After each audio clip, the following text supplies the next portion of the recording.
रिया की कुछ महीने पहले ही शादी हुई थी। शादी से पहले एक इवेंट मैनेजमेंट कंपनी में क्रिएटिव हेड थी। एक परिचित की शादी में विजय की मम्मी ने उसे देखते ही अपने इकलौते बेटे के लिए पसंद कर लिया था। शहर का संपन्न प्रतिष्ठित परिवार था उनका।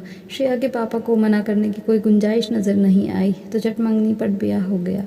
हर लड़की की तरह श्रेया भी ससुराल में खुद को स्थापित करने और एक अच्छी बहू बनने की तमाम कोशिशों को दिल से निभा रही थी। वैसे तो उसे ससुराल में कोई ख़ास परेशानी नहीं थी, कुल मिला के सब ठीक ही था।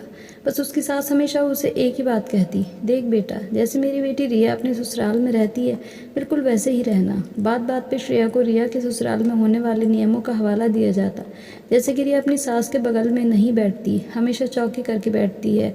रिया अपने ससुर के सामने पर्दे में रहती है। रिया सिर्फ साड़ियाँ ही पहनती हैं, सबको गरम गरम खाना खिलाती है, कभी पलट के सास को जवाब नहीं देती, दिन में 3 बार उनके पैर छूती है। ऐसे अनगिनत नियम श्रेया के लिए बना दिए जाते, तर्क दिया जाता कि ये सब अच्छी बहुओं की निशानी है। रिया ये सब करती तभी ससुराल में उसका बहुत मान है। उसकी सास उन्हें इन आदतों की वजह से बहुत मानती है। श्रेया उकता तो बहुत जाती। उसे महसूस होने लगा था कि इन नियमों की आड़ में उसका अपना अस्तित्व, अपनी पसंद सब खत्म होता जा रहा है। पर फिर भी अपने परिवार की खुशी के लिए सास जैसा कहती वो सब करती। उसे अजीब लगता कि जब भी वो रिया दीदी के ससुराल उनके सास से मिलने की बात करती है, उसकी सास कोई ना कोई बहाना बना देती। कभी रिया अपनी सास के साथ सत्संग में गई है तो कभी उसकी ताई सास आई हुई है, इसलिए बहुत व्यस्त है। उनकी शादी में भी रिया दीदी की सास या उनके ससुराल से कोई नहीं आया था, इसलिए श्रेया भी उनसे मिलना चाहती थी। कभी कभार रिया घर आती भी तो श्रेया कभी भी उससे आराम से बात तक नहीं कर पाती। मम्मी जी उसे कोई ना कोई काम बताकर इधर उधर दौड़ाती रहती और जब तक वो काम खत्म करके आती रिया जा चुकी होती। अपनी माँ की तबीयत खराब होने की वजह से श्रेया कुछ दिनों के लिए मायके आई हुई थी और सास के आदेश अनुसार रोज़ उन्हें फ़ोन करके अपनी पूरी दिनचर्या बताती। एक दिन तबीयत थोड़ी नासाज होने की वजह से वो सास को फ़ोन करना भूल गई। श्रेया की मम्मी ने आकर कहा, बेटा बहुत दिन हो गए हैं घर से निकले, चलो बाज़ार चलते हैं, कुछ शॉपिंग करके आते हैं। श्रेया ने खुश होते हुए कहा, बस मम्मा अभी तैयार होती हूँ। जैसे ही उसने अलमारी खोली उसकी नज़र अपनी शादी से पहले के कपड़ों पर पड़ गई। वैसे भी रोज़ साड़ी पहनकर परेशान हो चुकी थी तो अपनी पसंदीदा जीन्स टॉप पहन लिया। दोनों माँ बेटी मॉल में शॉपिंग कर रहे थे। तभी अचानक एक ज़ोर की आवाज़ से श्रेया चौंकी। पीछे मुड़कर देखा तो उसकी सास उसे गुस्से से घूरती हुई खड़ी थी।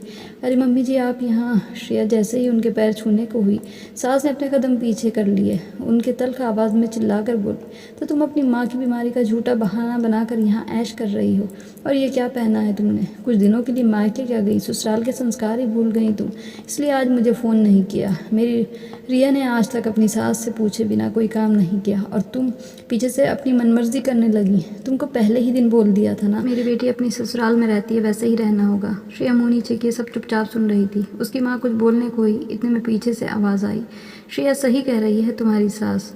अब चौंकने की बारी पुष्पलता जी की थी, क्योंकि रिया की सास ही उनके सामने खड़ी थी। बिल्कुल इनकी बेटी रिया की तरह ही बर्ताव करना चाहिए। रिया की सास ने श्रेया के कंधे पे हाथ रखते हुए कहा, तुम्हें बिल्कुल रिया की तरह ही पेश आना चाहिए, जो शादी होते ही 1 महीने के अंदर ही अपने पति को लेकर अलग हो गई, क्योंकि उसे एक अकेली विधवा माँ के लिए रोटी बनाने में ही जोर आता था, जिसको सास एक बंधन और बोझ लगती थी। शुक्र मनाइए पुष्पलता जी कि आपकी बहू आपकी बेटी जैसी नहीं है। उसकी माँ ने अच्छे संस्कार दिए हैं उसे, जो आपको बर्दाश्त कर रही है चुपचाप, वरना आपकी बेटी तो।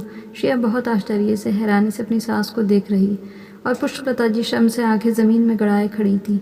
अब श्रेया को सब समझ आ रहा था कि आखिर उसे ससुराल में क्यों नहीं जाने दिया जाता था। सासू माँ उसे रिया दीदी के साथ क्यों अकेले नहीं बैठने देती थी। क्यों मम्मी जी बन जाऊँ क्या मैं भी आपकी बेटी के जैसी? श्रेया ये बोलकर अपनी सासू के भाव विहीन चेहरे को ताक रही थी, जिन्हें अब कोई जवाब देते नहीं बनता था। ये कहानी आपको कैसी लगी कमेंट करके बताइएगा ज़रूर, और अगर आपको ये अच्छी लगी हो तो इसे लाइक कर दें और शेयर भी कर दें, और हमारे चैनल को सब्सक्राइब करना ना भूलें। फिर मिलेंगे। Thanks for watching.